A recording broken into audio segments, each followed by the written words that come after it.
ওই পোলাটা ও আমগো বাড়িতে আছে। তুই যদি ওর বাড়িতে যাস ওরে পাইবি, ওরে দেখতে পাবি। চল বাজান চল। ঠিক আছে, চলো মা।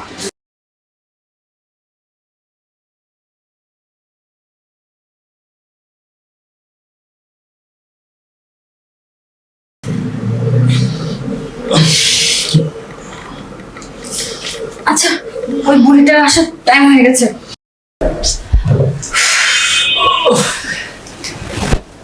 Very very tired.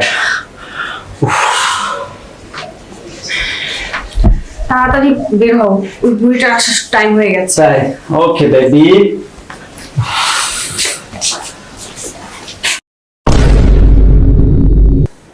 ছি ছি ছি নিপা, তুমি এত খারাপ। আমার বেডরুমে তুমি এই ছেলেকে নিয়ে এসেছো। আমি ভাবতেও পারছি না তুমি আমার স্ত্রী, তুমি আমার মার উপর এত নির্যাতন করেছো।